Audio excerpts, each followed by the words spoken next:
repito, muy buenos días a todos, muchísimas gracias por estar acá. Mi nombre es Natalie Leal. Yo tengo el placer el día de hoy de presentar a Inspirándote y apoyarles en la presentación muy breve de este primer debate sobre diversidad sexual. Durante esta hora, vamos a hacer aproximadamente una hora de conversación aquí con nuestros panelistas. Vamos a, pues el objetivo es hacer o buscar compartir las mejores prácticas a nivel del sector público y privado en Colombia para educar, inspirar y hacer un llamado a la acción para tejer en red y generar oportunidades en todas las empresas del país, al igual que maximizar el potencial humano a través del enfoque de esta importante arista de la diversidad. Esperamos poderlos inspirar en primera instancia con todo este debate tan interesante y vamos a tener una historia de vida. Desafortunadamente al final del momento pues no se pudo, pero por supuesto tenemos a 4 grandes representantes de entidades que nos van a enriquecer con su charla. En principio tenemos al doctor Miguel Rueda, quien va a actuar como moderador. Él viene en representante de la empresa Pink. Tenemos a la doctora Doris Mejía, en representación de la Secretaría Distrital de Integración Social, a Faiber Carrillo, representante de Sodexo, y a Alba Lucía Reyes, representante de la Fundación Sergio Urrego. Entonces, sin más preámbulos, los dejo a ustedes, doctor Miguel. Muchas gracias, muy buenos días para todas y para todos. Muy contento de estar acá. Yo imagino que mis compañeras y compañeros de mesa también. Yo, como siempre les estaba diciendo, me voy a brincar el protocolo. Yo no voy a darle 10 minutos y 10 minutos, sino vamos a conversar. Y también quiero que esto sea muy cercano. De hecho, a mí las mesas en tarima me ponen un poquito nervioso, pero bueno, no hay nada que hacer. Y la idea es que cualquier pregunta, cualquier intervención que tengan, nos la puedan hacer de una vez para que al final no abramos solamente un espacio de preguntas, sino realmente sea algo conversado y algo que podamos plantear entre todas y todos. No sé si les parece cómo puede ser la dinámica, ¿sí? Bien, entonces vamos a arrancar. Yo, cuando Cristina me invitó a ser parte de este maravilloso foro de inclusión,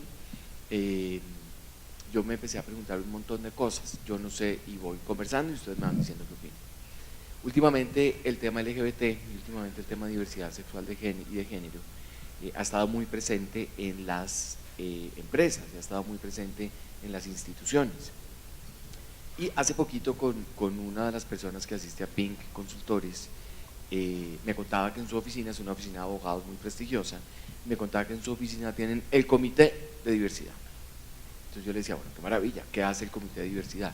Y el comité de diversidad se encarga de mandar un mensaje, un correo electrónico al mes, dando, no sé, este es el mes del orgullo LGBT. Y pasan 30 días y no sucede nada más. A los 30 días mandan otro mes. Ay, hoy Trump quiere quitarle la identidad a las personas trans. 30 días y no pasa absolutamente nada más. Y yo me preguntaba, ¿cuál es o cómo debe ser la labor de un comité de diversidad? Si debe existir o no debe existir un comité de diversidad en las organizaciones y para qué. Será como la primera pregunta que les haría a ustedes para que la discutamos, a ver qué piensan. Si alguien quiere meter la cucharada, meta la cucharada. ¿Quién quiere empezar?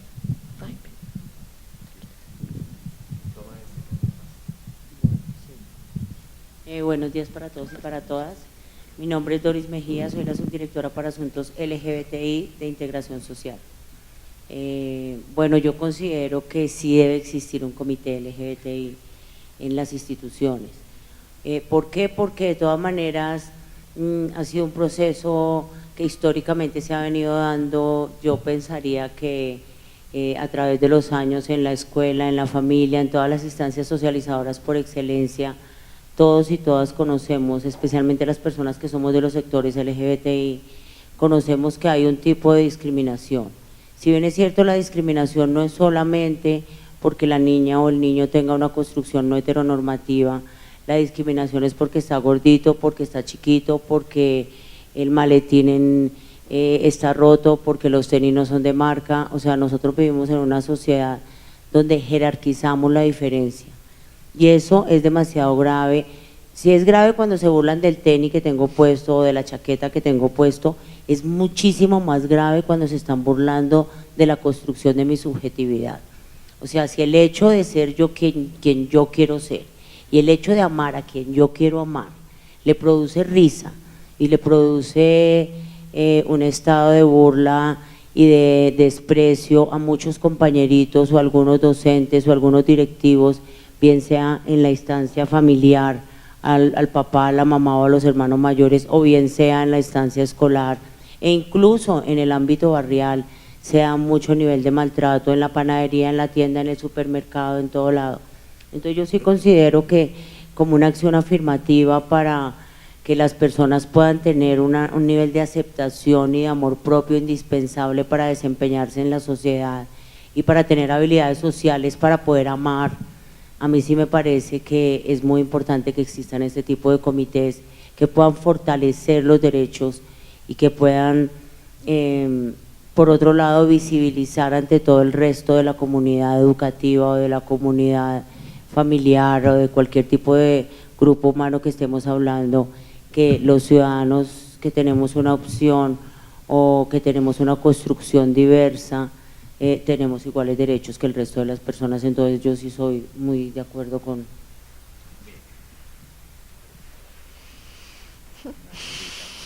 A ver, Albita. Bueno, buenos piensas? días para todos, todas y todes. Yo pertenezco, soy la directora de la Fundación Sergio Urrego y soy la mamá de Sergio. Pertenecemos como aliados estratégicos a Pride Connection, y Pride Connection forma parte de varias empresas que han querido sumarse al tema de inclusión social en Colombia. Pride es muy fuerte en México y ya está conformada por más de 40 empresas, pero en Colombia queremos y estamos apostándole a trabajar precisamente desde el tema de la inclusión y la diversidad en las empresas.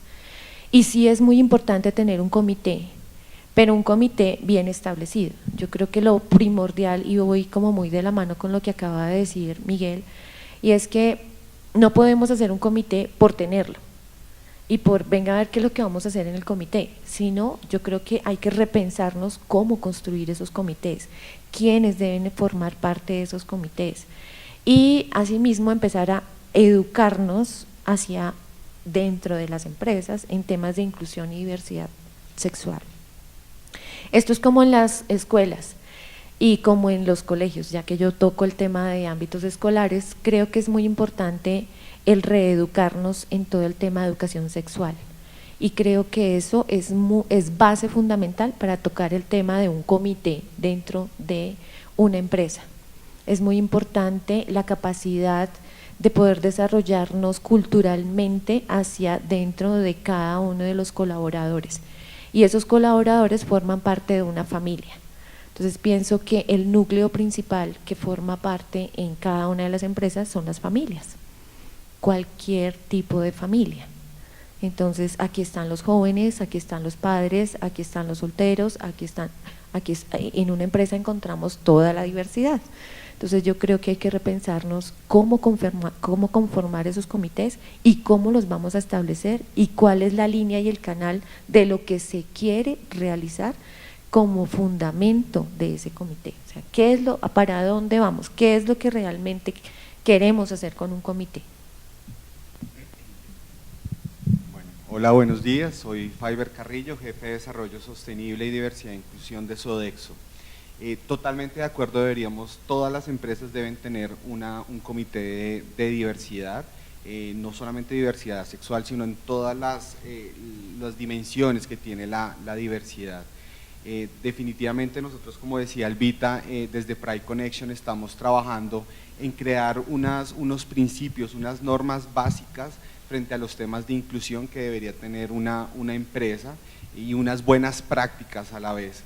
En estos comités básicamente lo que nosotros necesitamos es empoderar los temas de diversidad que no solamente sean del área de gestión humana, del área de responsabilidad social, de desarrollo sostenible, sino que al final del día es un tema que impacta a todos los colaboradores de la compañía, y asimismo debemos tener personas en este comité que cumplan diferentes roles y establecer unos objetivos, un presupuesto que permitan permear esa cultura de la compañía para que la normalización de estas vulnerabilidades, ya le digo normalización, es para que se puedan generar discusiones y se genere una inclusión de estas personas. Definitivamente toda esta clase de herramientas, de iniciativas, generan unos temas de atracción, de retención de los colaboradores, y a la vez esto pues tiene un tema en impacto en el negocio. Entonces, totalmente de acuerdo que todas las empresas tienen que tener esa buena práctica. Uy, salió inteligente el panel, oiga, qué horror. Muy bien. Yo también estoy de acuerdo en que debe existir un comité sobre diversidad sexual y de género en las organizaciones, definitivamente. Y esto me lleva un poco al segundo planteamiento, y es ¿cómo? ¿Sí? ¿Cómo? Porque se está cumpliendo una cuota, es decir, a los gays y a las lesbianas y a los bisexuales y a los trans los aceptamos, los queremos, les damos la bienvenida, pero ¿cómo?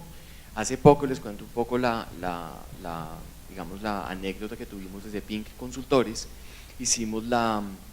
Nos han llamado de varias organizaciones, varias empresas, no solamente la empresa privada, sino de varias fundaciones también, para trabajar el tema de inclusión, de diversidad sexual y de género.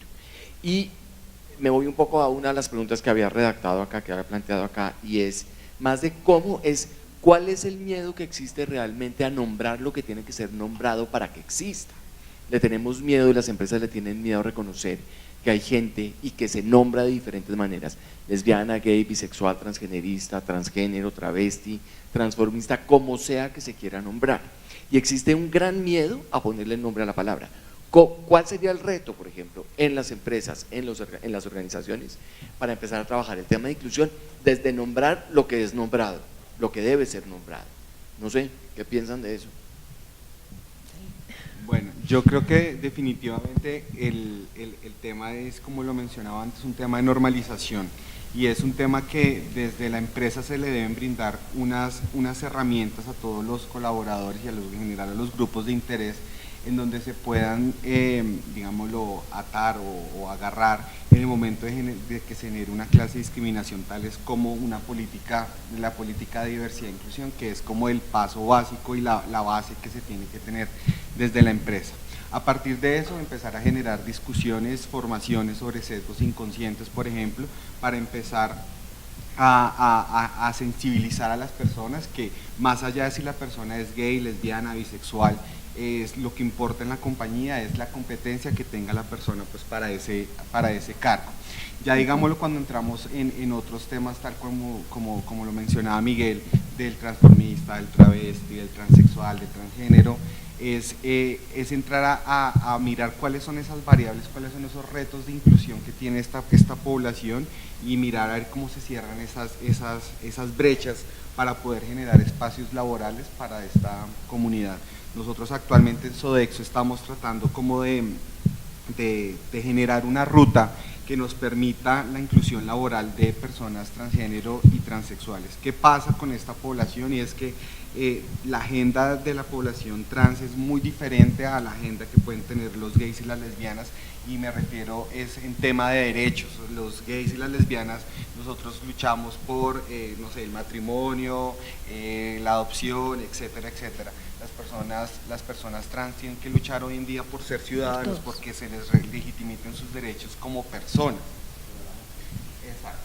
Entonces ¿qué pasa? Obviamente nosotros como empresa tenemos que empezar con ese preámbulo y empezar a generar inclusión desde un tema en el contrato laboral, que su nombre identitario aparece, es un contrato, que en su carnet de identificación como empresa, pues si no tiene su traspaso, llamémoslo, de identidad, su cédula, se genere una identificación también con su nombre legal, por si tenemos unos temas de ingreso protocolarios, y al igual forma que esta persona se sienta libre y tranquila de mostrar su carnet en la compañía con su nombre, pues que la identifica o que lo identifica. Y de ahí una serie de formaciones que permiten sensibilizar a sus compañeros de equipo en el uso de los baños, en el uso de los lockers, en cómo dirigirse a la persona, en todo su contexto, que le permita tener una socialización y, repito, una normalización de su presencia en la compañía. Bueno, nosotros también tenemos, o sea, no, de hecho en nuestras metas de política pública tenemos una meta que tiene que ver con ambientes laborales inclusivos.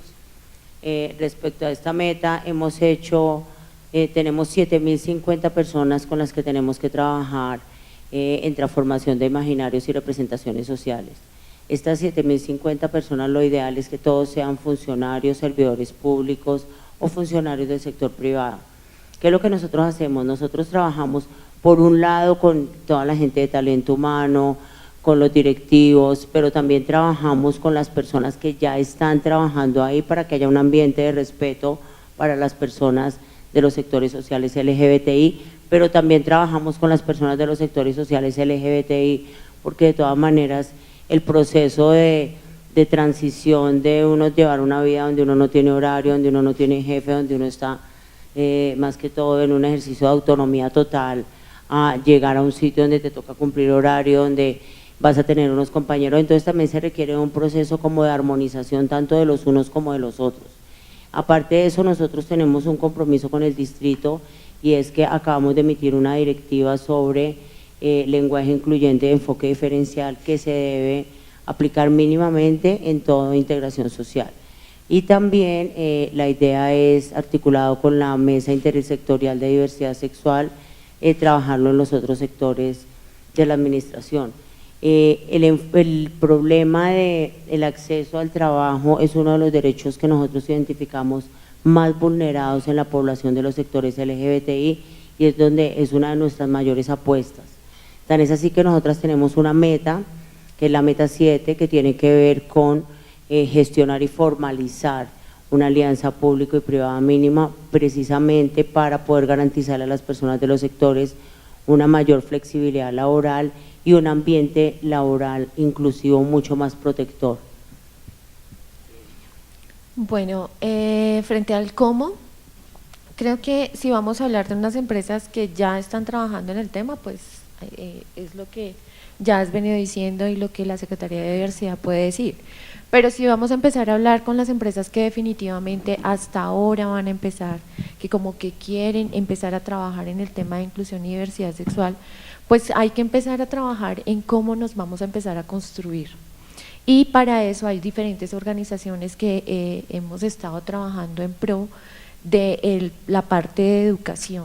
Entonces, ¿cómo vamos a trabajar con las personas trans, con las personas LGBTI, del sector LGBTI, cómo vamos a vincularlas laboralmente, cómo entender toda la parte del lenguaje incluyente, cómo entender cómo hacer estas actividades? Por ejemplo, no sé, Miguel Rueda trabaja con Pink Pink, ofrece unos talleres que está promoviendo hacia dentro de las empresas. De hecho, es acudir a cada una de los entes, que hay muchas entidades que estamos trabajando en pro de poder brindar toda la asesoría, toda la capacidad, porque es que hay que levantar la mano y decir, venga, yo no sé cómo empezar aquí el trabajo de diversidad sexual en una empresa, cómo colocar un baño, cómo colocar los baños que tienen que estar, cómo es que nosotros estamos capacitándonos, cómo nos vamos a capacitar. Entonces yo sí pienso que lo primero que tiene que hacer una empresa es capacitarse y capacitar a su comité, capacitar a las personas que van a iniciar este proceso dentro de las empresas, porque una persona, digamos, que no conoce o desconoce totalmente cómo manejar una persona trans dentro de su empresa, cómo la va a vincular, una persona gay, pues no tiene ni idea de cómo empezar, de cómo hacerlo, de cómo generar estas herramientas de trabajo. Entonces, y mirar hacia las otras empresas que ya están trabajando también, mirar un poquito sobre las mejores prácticas que tienen las empresas. Entonces, hay leyes que están fundamentadas, que en el gobierno ya tenemos, que hay que también implementar. Por ejemplo, todo el tema de seguridad social, ¿cómo se implementa? ¿Cómo recibo yo una persona que, bueno, que día hablábamos, un ejemplo claro, una persona, una pareja que son dos personas lesbianas, que están conformadas por su hogar, pero es una multinacional que adicional a esto me tiene que enviar de viaje a un país donde nada de matrimonio igualitario, ¿qué vamos a hacer con esa persona que se tiene que ir a ese país? ¿Cómo la vamos a proteger? ¿Cómo vamos a hacer para desarrollar esos espacios de seguridad, esos espacios seguros para nuestros trabajadores?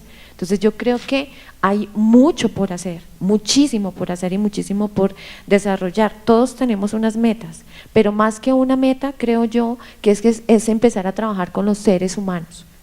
Y desde ahí, de empezar a sensibilizar a sus trabajadores, de quitarse la etiqueta y empezarse a ver como seres humanos y empezar a trabajar desde adentro. Creo que lo más importante es empezar a tocar también al ser humano como tal y quitarnos las etiquetas.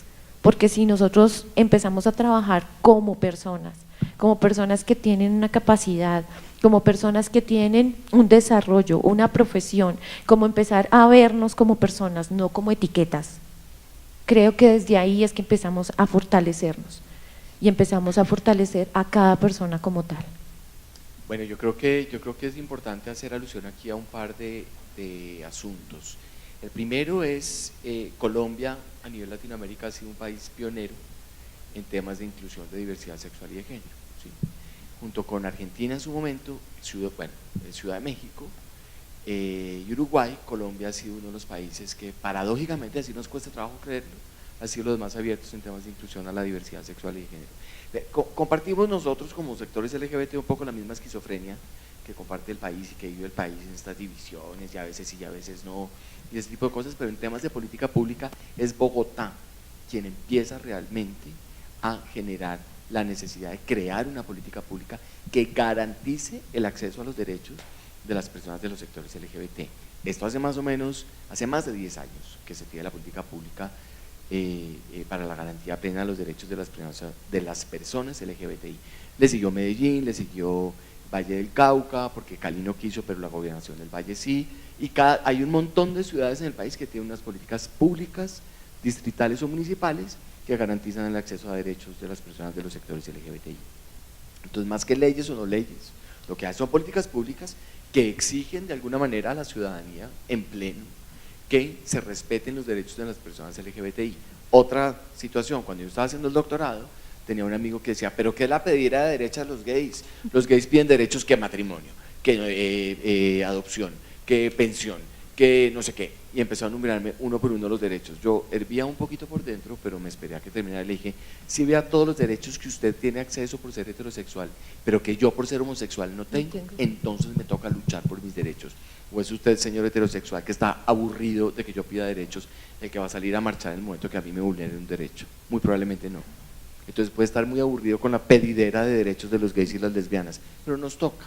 Hoy en día Colombia tiene esas posibilidades y tenemos una política pública nacional que yo no sé si ha sacado COMPES ya o no ha sacado COMPES, pero ahí vamos. Es un proceso de política pública que ha sido largo, que ha sido dispendioso, que ha sido difícil, pero que ha dado claridades sobre qué pasa con las personas de los sectores LGBTI a nivel nacional. Yo aquí hacía escribía dos puntos, uno sobre la importancia de la creación de espacios seguros y libres de prejuicios, que no solamente tiene que ser en las empresas, sino que tiene que iniciar desde las casas, ¿cierto? Yo me doy cuenta muchas veces en la consulta que atendemos nosotros en PINC Consultores, que el primer lugar de rechazo, el primer lugar de discriminación y el primer lugar de señalamiento de prejuicio son las propias familias. Por miedo, yo no estoy juzgando aquí a mamás y papás que no tengan las habilidades, o a cuidadores y cuidadoras que no tengan las habilidades en conocimiento, en aceptación de lo que quieran, pero como me da miedo que te rechacen, entonces yo soy la primera persona que te rechazo. Es bastante contradictorio que eso suceda. Ese es el trabajo que nosotros tenemos que hacer.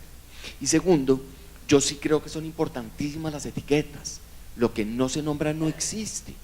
Lo estabas diciendo tú tal vez hace un ratico, la agenda de las personas gays, lesbianas y bisexuales es distinta a la agenda de las personas trans, completamente de acuerdo. Lo que piden las personas, o lo que piden, estoy como mi compañero del doctorado, lo que necesitan las personas trans, sobre todo es que no las maten.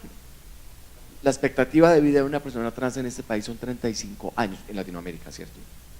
35 años, es decir, una persona trans que tiene 29 años ya está en envejecimiento, ya está en vejez, ya está en el momento de la vejez, si lo vemos desde una perspectiva cronológica, ¿sí? Entonces, el primer derecho que tiene que tener es a la vida, ¿cierto? Pero ¿qué necesito yo para vivir? ¿Solamente vivir? No. están relegadas, perdón la palabra tan que acabo de usar, a ser putas y peluqueras y nada más. No es que tengan ningún problema con la prostitución o con la peluquería, mire, hoy me alicé el pelo, pues no tengo ningún problema con la peluquería, pero hay maravillosas personas con maravillosas habilidades que pueden hacer maravillosos trabajos, exactamente lo que estabas diciendo tú, en la creación de rutas, por ejemplo, de acceso al derecho al trabajo. Eso es fundamental de tener en cuenta, versus las personas que lesbianas y bisexuales, que si a mí me mandan con mi marido para Arabia Saudita a hacer un trabajo maravilloso, expatriado, pues probablemente no me va muy bien como una persona abiertamente gay, ¿sí? Yo quiero que discutamos un poco lo que tú estabas diciendo acerca de la importancia de las etiquetas y cuál es la responsabilidad que tienen las empresas de garantizar la seguridad laboral, social, familiar de las personas de los sectores LGBTI. ¿Qué opinan? Yo sé que los cogí con los calzones abajo, pero no me importa. Bueno, cuando yo me refería más a las etiquetas es más como eso, como el mirarnos, por ejemplo, un ejemplo claro de lo que también hablaba Fiverr era desde cómo yo recibo a una persona en un ámbito laboral. Entonces está la psicoorientadora, la psicóloga, pues que normalmente es la que hace las preguntas de ingreso, las entrevistas, el formato de entrevistas, cómo se elabora. Y es ahí, o sea, ahí por ejemplo, sí hay que tener en cuenta qué palabras voy a utilizar, cuáles son las preguntas que vamos a utilizar.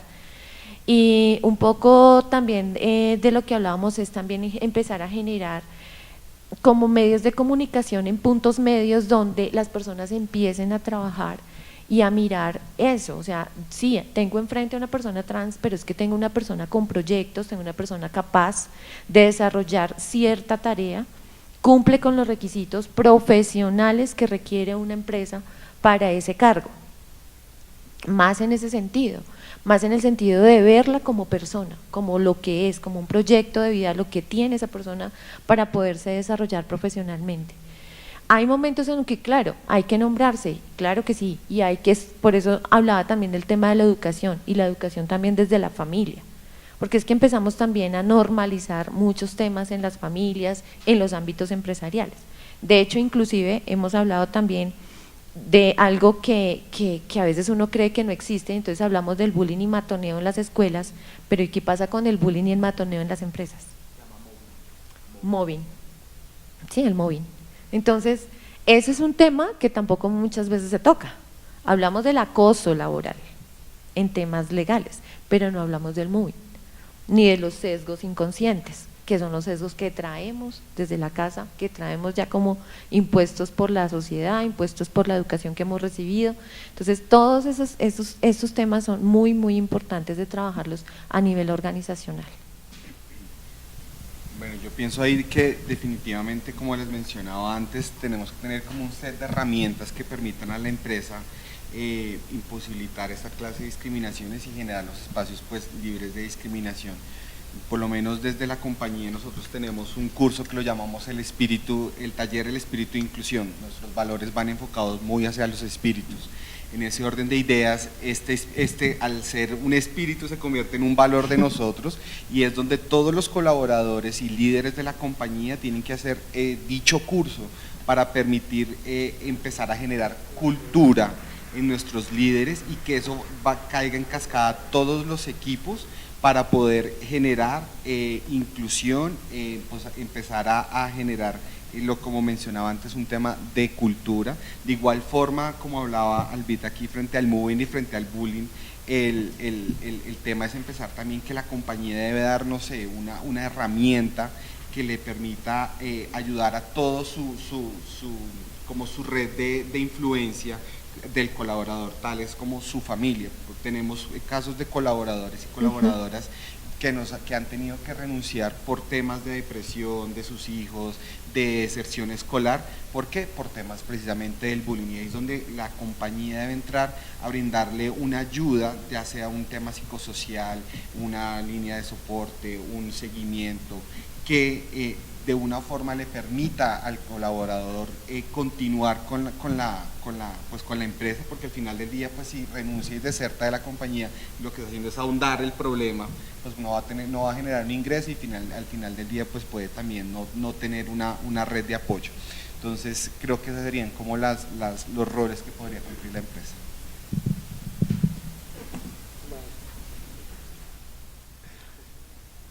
Bueno, nosotros respecto a esta pregunta, yo les mencionaba ahorita que acabamos de terminar de formalizar una directriz sobre lenguaje incluyente y enfoque diferencial en todo lo que tiene que ver con orientaciones sexuales e identidad de género.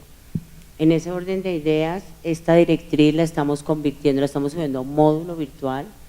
Una vez lo habíamos hablado, lo estábamos subiendo al módulo virtual para que todas las personas que entren a trabajar a la Secretaría lo incluyan en su proceso de inducción, y para que las personas que ya llevan muchos años en la Secretaría, también como nosotros tenemos año a año tenemos una evaluación que se llama evaluación de desempeño. Sería muy importante, ya nosotros estamos haciendo el contacto con talento humano para que esta directriz le llegue mínimo a 8.000 personas que son servidores y servidoras de la Secretaría de Integración Social.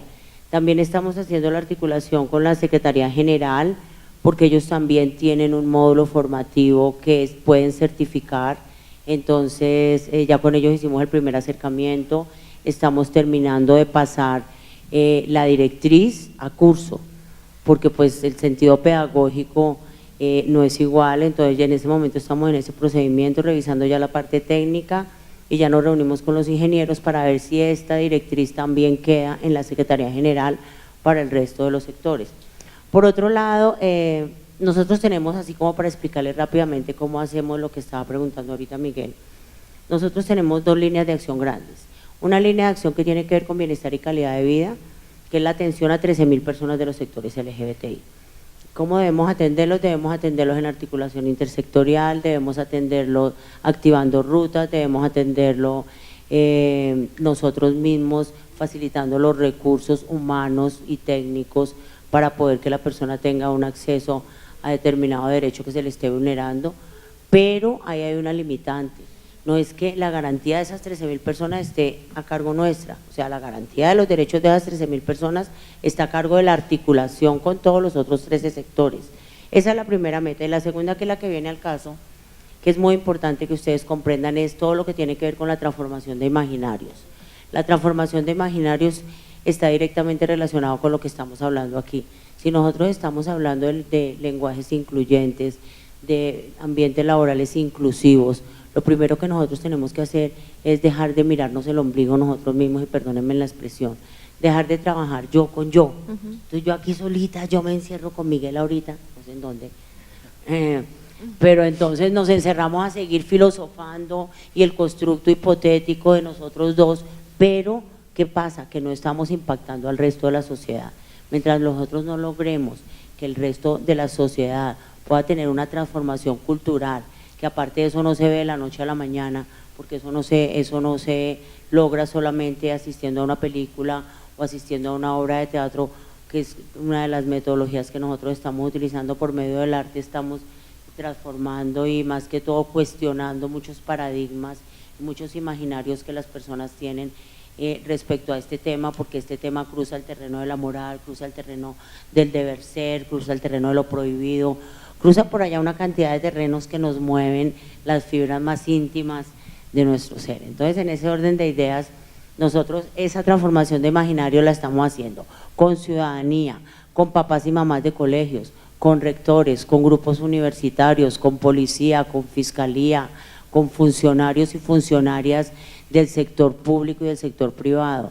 Nuestro objetivo es llegar mínimo a 37.000 personas, pero no logrando la meta como una cifra fría, sino logrando como que este momento para cada uno y cada una sea como esto que estoy haciendo con ustedes, que lograr que uno pueda generar un acontecimiento en el mundo interno de la persona, que yo les pueda por lo menos sembrar la semilla a muchos y a muchas de ustedes, que yo soy una mamá lesbiana, que puedo funcionar como cualquier mamá hetero, que también me toca hacer el mercado, también me toca estar pendiente de los peladitos, también me toca trabajar, también me toca llegar por la noche y meter la ropa a la lavadora, me levanto a las 4 de la mañana, hago el almuerzo, o sea, es la vida cotidiana. La única diferencia es que yo lucho porque me permitan amar a la persona que yo quiero amar, y llevo 56 años luchando, y hasta hace un año me fui a vivir con ella.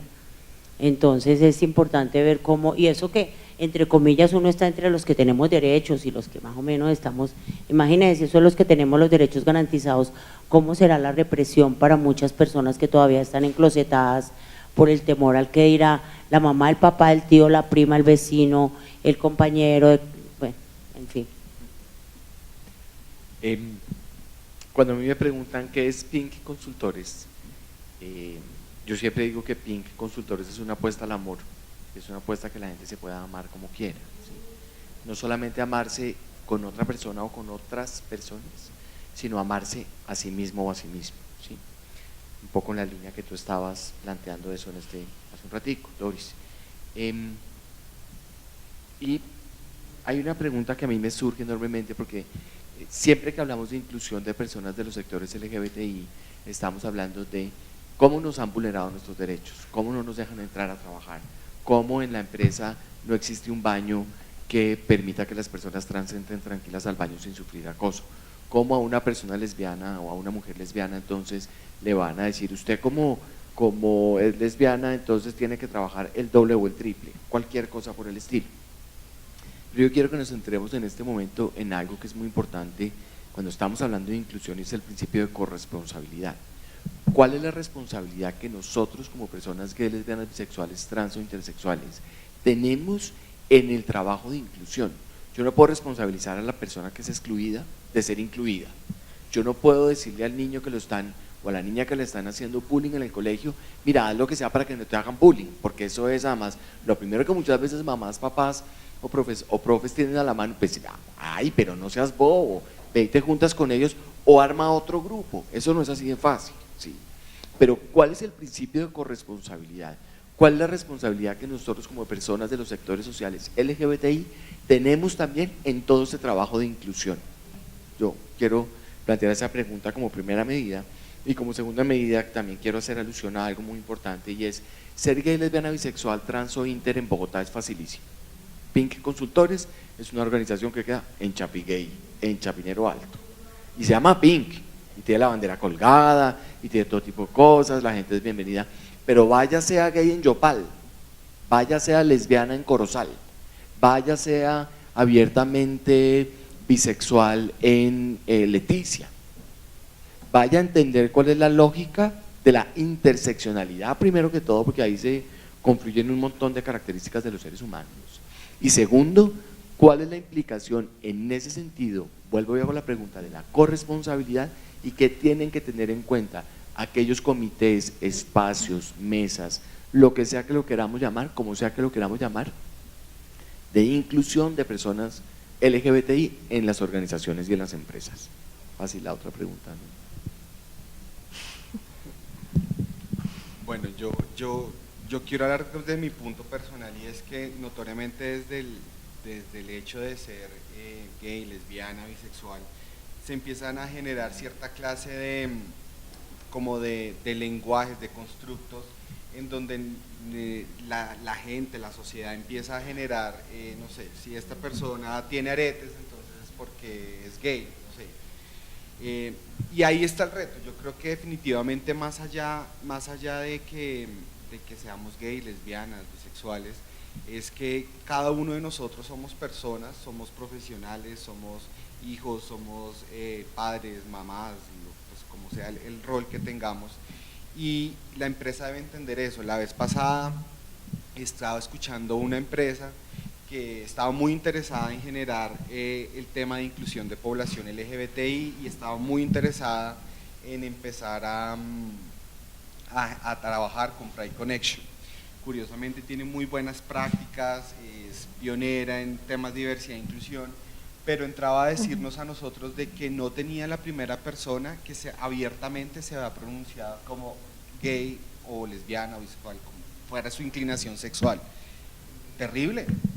Pues Dios mío, si estás trabajando en un tema de diversidad e inclusión, si eres pionero, ¿qué estás haciendo tú desde tu empresa a nivel interno para que las personas no puedas ni siquiera decirle abiertamente a tu jefe, oiga, hoy no sé, me voy a ir con mi novio, hoy tengo una cita con un man, no sé, Entonces, creo que sí, definitivamente desde los gays necesitamos empezar a generar una sensibilización frente a nuestro grupo de influencia, que también somos personas, no somos extraterrestres, no somos unas personas con un tema de diferencia que no nos permita socializar en un grupo, en una empresa, ni que nos permita tener roles de liderazgo.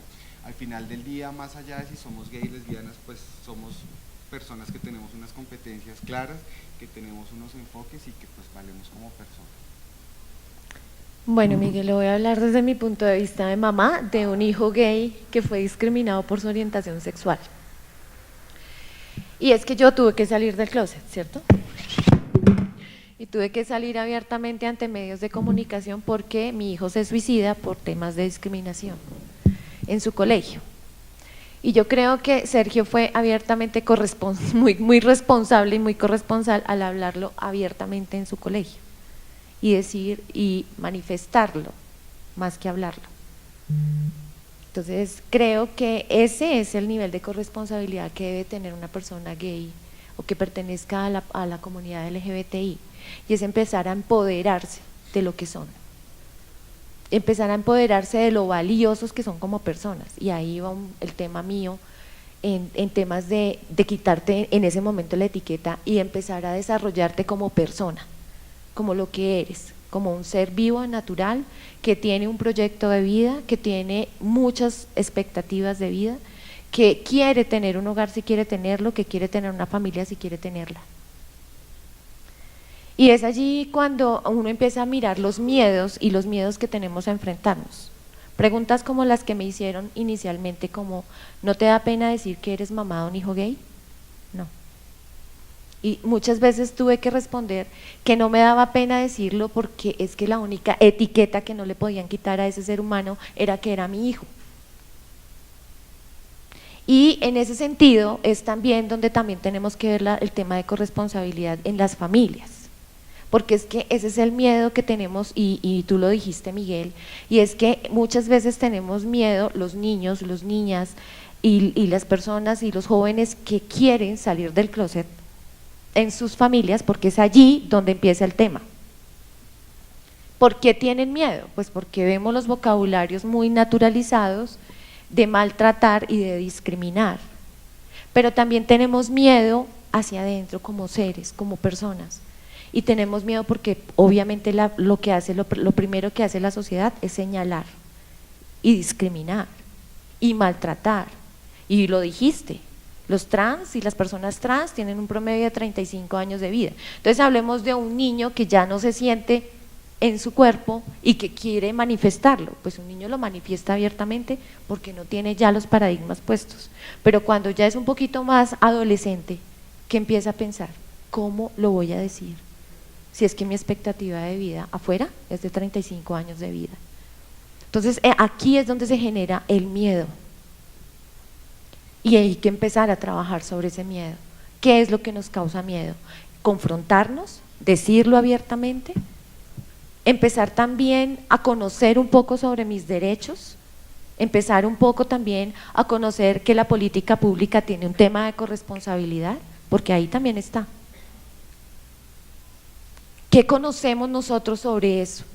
¿Qué conocemos sobre nuestras leyes? Acabamos de decirlo, tenemos un país donde tenemos las mejores, casi que todas las leyes, porque si vamos a ver en temas de Sudamérica y si lo vamos a ver a nivel global, somos de los países que más tenemos leyes en protección de los derechos para las personas lesbianas, gay, transexual, intersexual. Pero sabemos de nuestros derechos, sabemos qué nos cubre en seguridad social básico. Sabemos que nos protegen en salud, que tenemos en salud avanzado en Colombia, qué tenemos que hacer para poder yo acceder al matrimonio igualitario, qué tengo que hacer yo para poder registrar a mi hijo cuando soy una pareja de mamá, conformada por mamá y mamá, para hablar un poco más en términos entendibles acá, y conformada por papá y papá. En las empresas sabemos cómo vamos a hacer para afiliar a esa persona a la caja de seguridad, a la caja de compensación. Eso es básico. Entonces pienso yo que también es la educación que nosotros también tenemos y el poder no hacer endodiscriminación, sino más bien empezar a culturizarnos nosotros mismos como personas que pertenecemos a la población y empezar a reeducarnos también.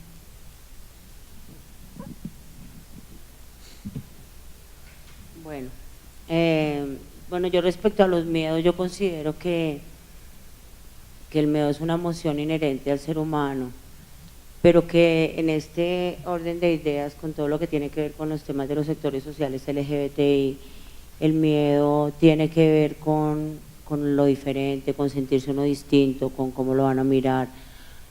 Pero para mí lo más grave es cómo afecta ese miedo la construcción de la autoestima. La mayoría de la gente piensa que un niño de 17, 19, 15 años que se ve al espejo y se ve divino, ese fue un proceso de construir la autoestima solo. Y si todos supiéramos lo que le afecta a uno cuando la mamá o el papá le dice cómo estás de fea, esa ropa cuando te queda de fea, pareces una machorra, o cuando lo tratan a uno subestimando lo que uno quiere o lo que uno ama, esto tiene un daño a largo plazo enorme que en un momento determinado se va a manifestar en múltiples miedos.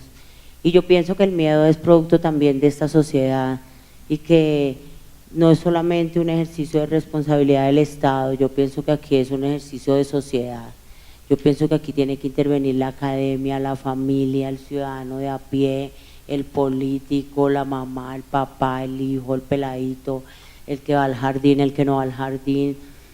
Eso es un problema de todos y todas, porque este es un problema que tiene que ver con lo más profundo de los instintos humanos, de la psique humana, que es a quién amamos, a quién deseamos y cómo nos sentimos. O sea, si esto no es un problema transversal a la sociedad, entonces ¿qué puede serlo? Por otro lado, a mí me parece también importante resaltar que nosotros en el ejercicio de política pública estamos haciendo todo un ejercicio de transversalización con las otras políticas. O sea, si bien es cierto, hay unos vacíos de política, estamos ahorita realizando un ejercicio de investigación para la situación de derechos de las personas en envejecimiento y vejez de los sectores sociales LGBTI, es precisamente por eso, porque hace falta una interlocución entre las políticas, hace falta ponernos de acuerdo y no tratar de meter como en cada compartimento cada necesidad del ser humano, pero no por eso olvidarnos de que si hay necesidades que necesitan ser trabajadas, si hay derechos que todavía tenemos que seguir luchando por la reivindicación y por la restitución de determinados derechos. Bueno, me acaban de avisar que tenemos 4 minutos. Yo quiero simplemente hacer acotación a algo que han dicho, que hemos dicho aquí en la mesa. Primero, yo creo que el miedo que tenemos las personas de los sectores LGBTI es muy fácil y es el miedo al rechazo, punto. Es el miedo a la discriminación. Esto no tiene más patas ni más manos, es el miedo al rechazo de la discriminación, a que nos echen de la casa, que no nos den un trabajo, que se descubra nuestra orientación sexual o nuestra identidad de género, y por eso entonces tenemos que ocultarla. Esto genera unos efectos enormes a nivel personal, y esos efectos a nivel personal van a repercutir efectivamente en quién soy yo como una persona trabajadora de esta empresa. No voy a estar motivado porque voy a estar pendiente si mi jefe es homofóbico o es homofóbica, que no se me note porque si es homofóbico o homofóbica, digamos que es un poquito inteligente y sabe de leyes y no puede meterse en camisa de varas, pero me puede hacer la vida imposible y me puede aburrir, y yo no quiero trabajar en un sitio donde yo esté aburrido.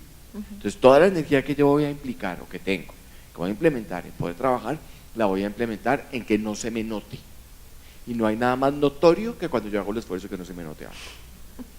Yo tengo una charla que se llama la reivindicación de la pluma, y es precisamente eso, cómo las personas lesbianas, gays, bisexuales, transgeneristas, intersexuales nos enseñaron a que no se nos note. Ay, yo sí quiero que se me note, y yo quiero reivindicar eso en mí, y yo quiero reivindicar en los hombres y mujeres que tenemos una orientación sexual, una identidad de género diversa, a entender que eso hace parte de nuestra identidad general, ¿sí? Y que esa identidad se va a ver fortalecida en la medida que yo reivindique que claro que tengo amaneramientos, y amaneramientos no digo solamente cuando me refiero a expresiones socialmente identificadas como femeninas. Un amaneramiento también es masculino. Las mujeres lesbianas denominadas machorras, eso es un amaneramiento también. También hay que reivindicar la pluma en las mujeres lesbianas y en las personas trans. Tercero, yo creo que es muy importante también entender que tenemos que hablar con las palabras que son. Te voy a tomar como ejemplo, perdóname. no son inclinaciones sexuales, son orientaciones sexuales e identidades de género diversas. Una inclinación es cuando el árbol nace torcido. Yo no nací torcido, yo nací derechito y divino. Entonces yo no tengo ninguna inclinación para ningún lado. Si acaso de pronto política, si queremos hablarlo así, pero cuando estamos hablando de diversidad sexual tenemos que nombrar las cosas como son. Orientaciones sexuales e identidades de género diversas. Si queremos nombrarlas no normativas, no heterosexuales, lo que quiera, perfecto, lo queremos, cada cual es libre de nombrarse como quiera, pero para mí es una falta de respeto decirle, es que usted es marica. Pero marica sí es una palabra que es muy común, sí, pero a mí me ofende que me diga marica. Yo me puedo nombrar a mí mismo marica, pero usted a mí no me puede nombrar marica, porque eso es una postura política personal que yo tengo ante, yo no me acuerdo dónde pasó, en un pueblo en La Guajira, el comandante de policía, además quiero agradecer la presencia de la policía, porque la policía ha hecho un trabajo increíble de inclusión a nivel nacional desde hace mucho tiempo, y tiene un trabajo de inclusión de las personas de los sectores LGBTI. El ejército, ahí va, pero la policía lo ha hecho desde hace mucho tiempo, y ha sido un trabajo bien interesante. Pero el comandante de policía de algún pueblo, por hacer una acción afirmativa, puso, hace cuenta, al centro comunitario, la casa de las maricas. Y él estaba haciendo una buena acción.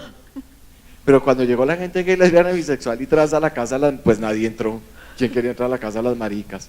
A menos que uno tenga muy reivindicado y muy reafirmado y muy resignificado la palabra marica. Entonces cuando pues llamaron a las personas, venga, no le puede decir la casa de las maricas, porque no se puede, señora comandante, no se puede. Pero es importante entender que la manera como nos nombramos es la manera como nos tratan también. Yo quiero que me traten con respeto, ¿sí? Y queremos que nos traten con respeto. Cuarto y último punto, yo creo que tenemos que generar primero desde el principio de corresponsabilidad, que tiene que ver con la política, que tiene que ver con la social, que tiene que ver con las empresas, pero que sobre todo tiene que ver con nosotros como personas lesbianas, gays, bisexuales, transgeneristas e intersexuales, de no repetir la victimización y venga, deme un puestecito que yo estoy, no, es que yo antes de cualquier otra cosa, y ahí sí les copio completamente la claridad en que yo no soy únicamente gay, lesbiana, bisexual, trans o inter, y por eso usted me tiene que contratar. No, señor, a mí me contrata porque yo sé hacer lo que sé hacer, no porque es que yo soy gay y no tengo un puestecito. No, vaya y se pone su puestecito de arepas y se gestiona su propio recurso, pero aquí no venga con discursos ni lastimeros ni autolamentadores, porque eso lo que va a generar es más discriminación, mucha más discriminación, ¿sí? Y las empresas, ya para cerrar, creería yo que tienen una obligatoriedad fundamental en la ética y en los valores. Me encanta lo que tú dijiste de los valores y del espíritu de los valores que tienen ustedes en Sodexo. Tienen una labor fundamental en generar bienestar en las personas que trabajan para sus empresas. Y una pregunta que yo dejo abierta al público, por si, no sé si tenemos tiempo para que hagan alguna pregunta, y si no, para que se la lleven a su casa y se la piensen, y se la elaboren, y después ya tomando café me la responden, quien quiera, o no la responde, no me importa. Se me olvidó, ya. ¿Cómo hago yo realmente para generar bienestar en las personas? ¿Cuál es ese set de herramientas que yo me estoy pensando? ¿Hago que las personas hagan ejercicio, por ejemplo, del derecho a la participación al nivel de la empresa? ¿Qué necesito yo como un hombre gay? ¿Qué necesito yo como una mujer lesbiana, como una persona trans o como una persona bisexual? Para sentirme bien en la empresa. Y el trabajo no es la vida entera. El trabajo es parte de lo que yo hago. Yo soy mucho más que un trabajador o que una trabajadora, mucho más. ¿Sí? Muchas gracias al panel, muchas gracias a Inspirándote, muchas gracias a ustedes. Muchas gracias a todos. Respecto a las preguntas, sí, efectivamente podemos en un cafecito luego en el break hacer las preguntas, o si no, puede seguir enviando sus preguntas o comentarios utilizando el hashtag Inclusión Colombia, y allí nosotros nos encargamos de hablar con nuestros panelistas para responderles, bien sea a través de esa vía. Muchas gracias a ustedes por compartir sus experiencias, sus conocimientos. Nos dejaron abierta una gran puerta sobre un tema de conciencia y de inspiración alrededor de la orientación sexual, el tema de diversidad. Gracias, y ahora seguimos con otro panel, los que se quieran quedar. Vamos a hablar de un panel de construcción de paz, entonces los que se quieran quedar, 3 minuticos para ir y volver.